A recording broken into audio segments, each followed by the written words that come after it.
तो मित्रों, आज मैं हाजिर हूँ फिर से बिहारी जी की एक नई लीला के साथ। तो चलिए शुरू करते हैं इस कथा को और आनंद उठाते हैं। एक लड़की थी जो कि श्री कृष्ण जी की अनन्य भक्त थी। बचपन से ही कृष्ण भगवान का भजन करती थी, भक्ति करती थी। भक्ति करते करते बड़ी हो गई। भगवान की कृपा से उसका विवाह श्री धाम वृंदावन में किसी अच्छे घर में हो गया। विवाह होकर पहली बार वृंदावन गई, पर नई दुल्हन होने से कहीं जा ना सकी और फिर एक दिन मायके चली गई। फिर वो दिन भी आया जब उसका पति उसे लेने उसके मायके आया। अपने पति के साथ फिर वृंदावन पहुंच गई।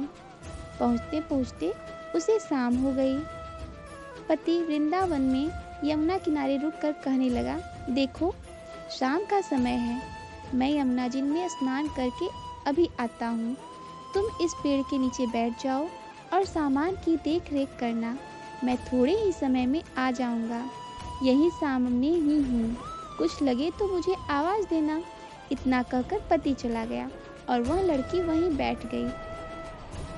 एक हाथ लंबा घूंघट निकाल रखा है क्योंकि गांव है, ससुराल है, और वहीं बैठ गई। मन ही मन विचार करने लगी कि देखो ठाकुर जी की कितनी कृपा है। उन्हें मैंने बचपन से भजा और उनकी कृपा से मेरा विवाह भी श्री धाम वृंदावन में हो गया। मैं इतने वर्षों से ठाकुर जी को मानती हूँ, परंतु अब तक उनसे कोई रिश्ता नहीं जोड़ा। फिर सोचती है कि ठाकुर जी की उम्र क्या होगी, लगभग 16 वर्ष के तो होंगे ही, और मेरे पति की उम्र 20 वर्ष की है। तो इस हिसाब से ठाकुर जी मेरे पति के छोटे भाई हुए। पति के छोटे भाई हुए तो वो मेरे देवर हुए। अब तो ठाकुर जी से नया संबंध जोड़कर वह बहुत प्रसन्न हुई और मन ही मन ठाकुर जी से कहने लगी, देखो ठाकुर जी, आज से मैं तुम्हारी भाभी और तुम मेरे देवर हो गए। इतना सोच ही रही थी कि तभी 10 से 15 वर्ष का बालक आ गया और उस लड़की से बोला, भाभी भाभी। लड़की अचानक अपने भाव से बाहर आई और सोचने लगी, वृंदावन में तो मैं नई हूँ, ये भाभी भाभी कहकर कौन बुला रहा है। नई थी इसलिए घूंघट उठाकर नहीं देखा कि गांव के किसी बड़े बूढ़े ने देख लिया तो क्या सोचेंगे। अब वह बालक बार बार कहता पर वह उत्तर न देती। बालक पास आया और बोला, भाभी नेक अपना चेहरा तो दिखाई दे। अब वह सोचने लगी, अरे ये बालक तो बड़ी जिद कर रहा है, इसलिए कस के घूंघट पकड़कर बैठ गई कि कहीं घूंघट उठाकर देख न ले। लेकिन उस बालक ने भी जबरदस्ती उठाकर चेहरा देख लिया और भाग गया। थोड़ी देर में उसका पति आ गया।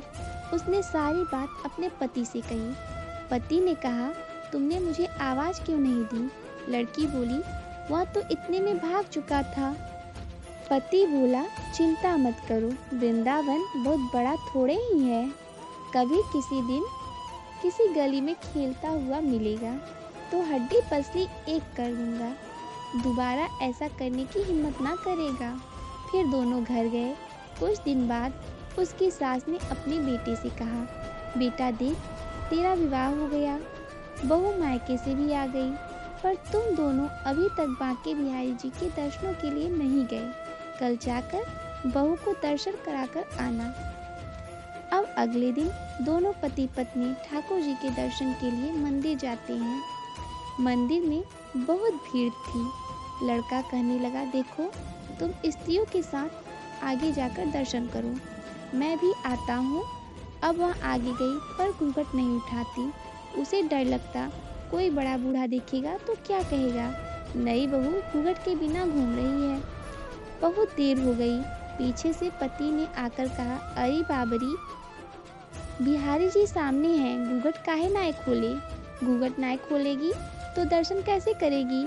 अब उसने अपना घूंघट उठाया और बांके बिहारी जी की ओर जो देखा तो बिहारी जी की जगह वही बालक मुस्कुराता हुआ दिखा। उसे देखकर वह एकदम से चिल्लाने लगी, सुनिए, जल्दी आओ जल्दी आओ। पति पीछे से भागा भागा आया।